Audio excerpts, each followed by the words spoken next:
Good day, children. Today I am going to teach you the poem Keeping Quiet by Pablo Neruda.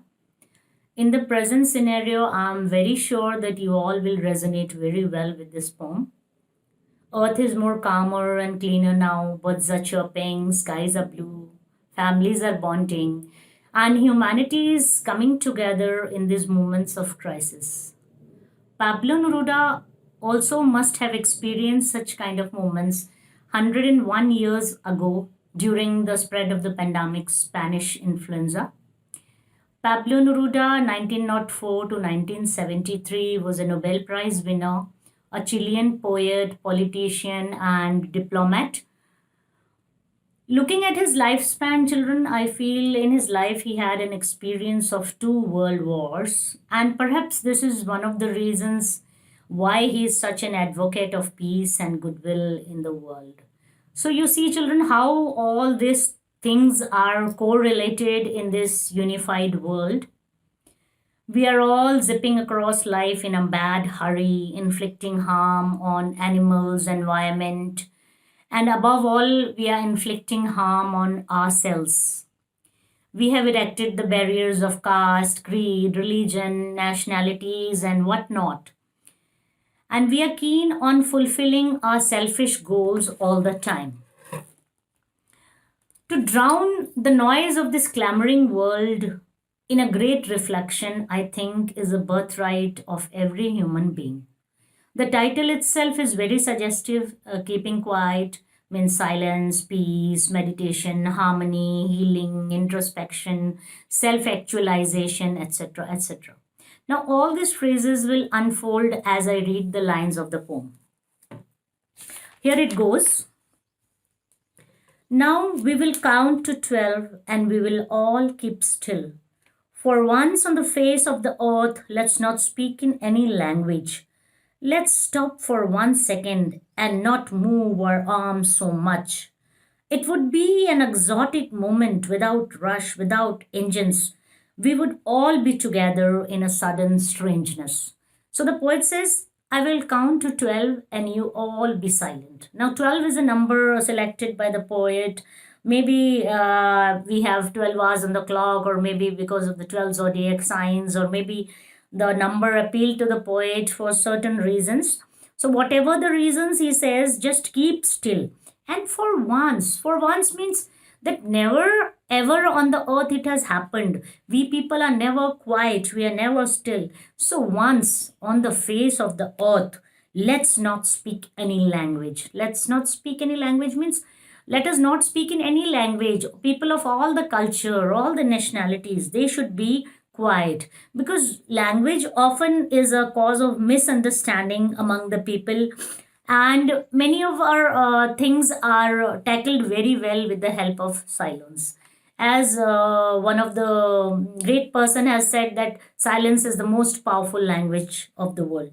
So silence is a remedy for many things. So he says, let us not speak in any language and let us not move our arms so much. Here, arms, what does arms is a pun, children? Pun means the poet has used, we can think about it in different ways. One way is saying that arms are the physical arms.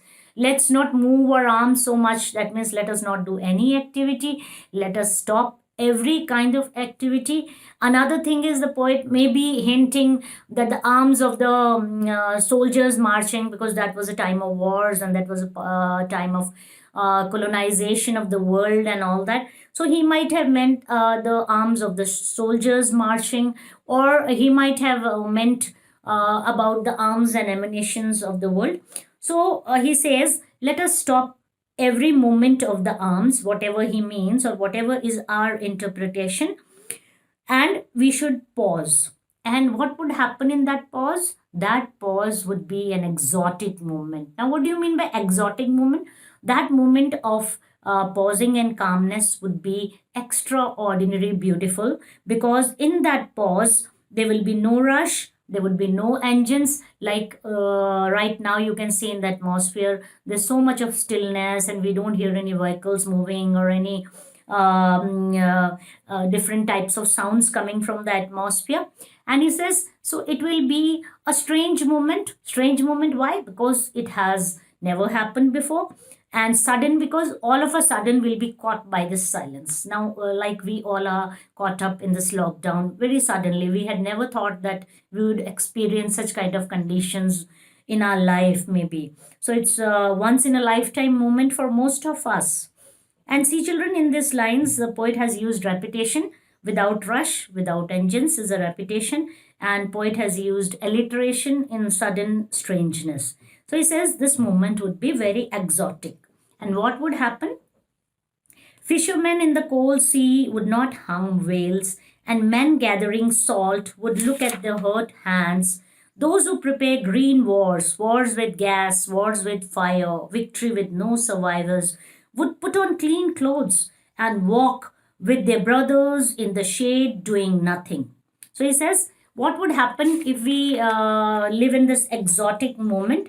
Fishermen will stop hunting the whales.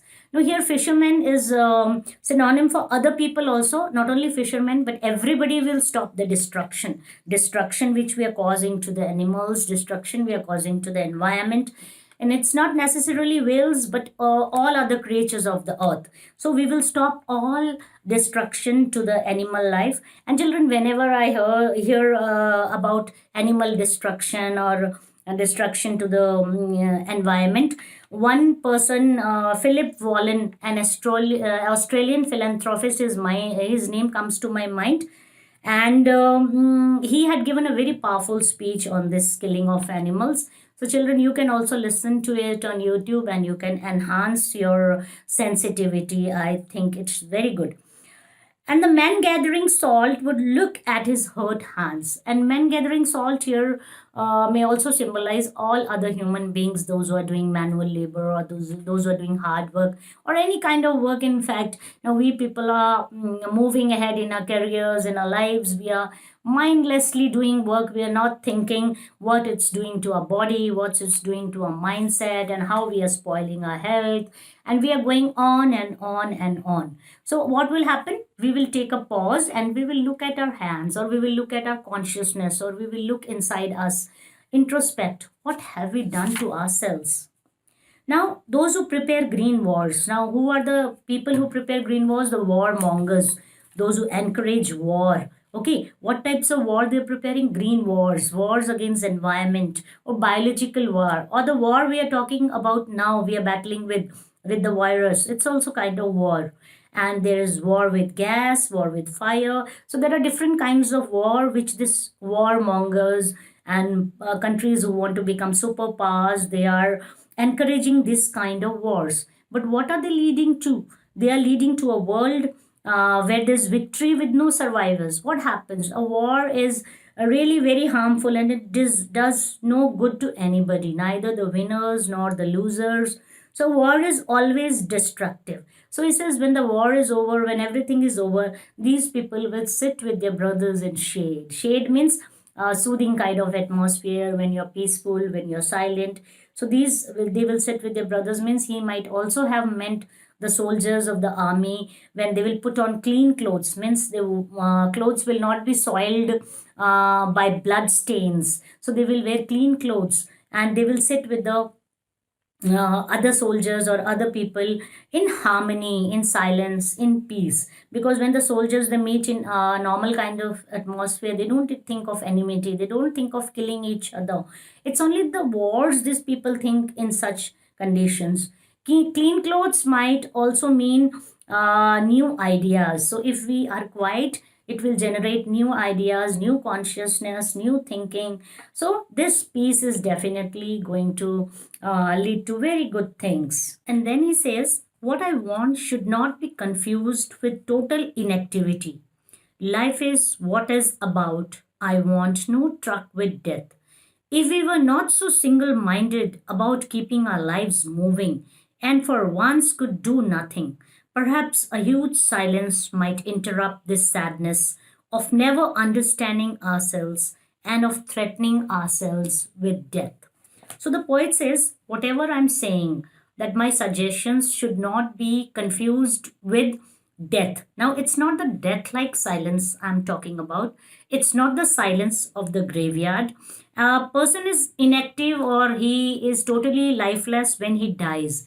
But right now, the silence which I'm suggesting is a positive kind of silence. It's not a passive kind of silence where you will analyze yourself and analyze the harms you're doing to others and the selfish motives which you're having. So the poet says that it is a constructive silence where you'll analyze yourself and where you'll realize your mistakes and move on to a better life. He's saying we are moving so single minded. We are so single minded about our purposes in life, about a focus of our career or maybe our achievements, or we are always thinking about one thing or the other. We finish one project and then we move to another project, and most of the time we don't take any pauses. Sometimes people don't even enjoy their wealth. They are not doing any recreation, simply they are going on and on and on.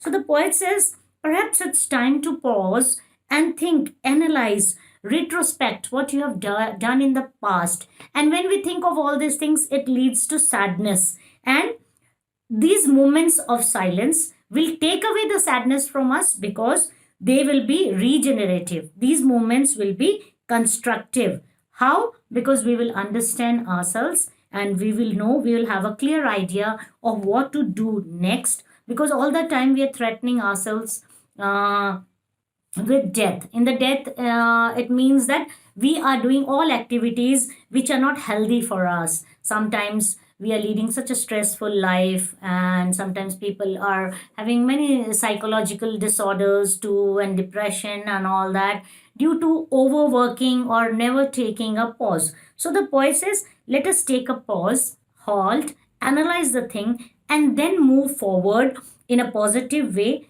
And these moments will take away the sadness in our life. They will skip all the worries of our life if we take a halt.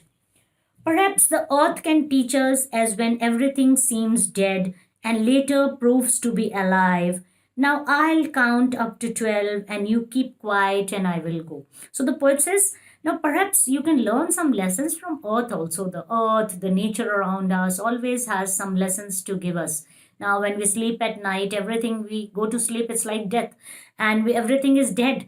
And when we get up in the morning, does everything die? No, not at all.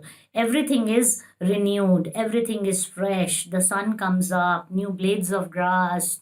Now we see new flowers blooming. So world becomes fresher in the morning and it regenerates. And similarly, in the winter time, when we see everything looks so inactive and so dead, death's sort of inactivity is there, everything is frozen and all those things. But what happens after the winter, in the springtime, the seeds which had gone under the earth, they turn into big trees, the flowers bloom up. Once again, the earth regenerates itself and rejuvenates itself. So same way, the silence is going to do the same process for us also, and it is going to heal us. It's going to repair our lives and freshen up our lives. So he says, now I'll count up to 12 and you all keep quiet and I will go. So he says, my message is given. I've given you the message and now I will leave and leave you with your thoughts, and whatever I have said, you ponder over it, think over it. So the poet counts till 12 and he leaves. So the real beauty of the poem is not about reading or listening to it, but what I personally feel is the ripples of thoughts that it creates in a consciousness that is more powerful. I wish that this poem and the silence all around acts like a panacea, a cure, a healing touch to all of us, so that when we return to our routines, we return with more vigor and more enthusiasm and more awareness. So I leave you with these thoughts. Thanks for listening. Happy soul searching.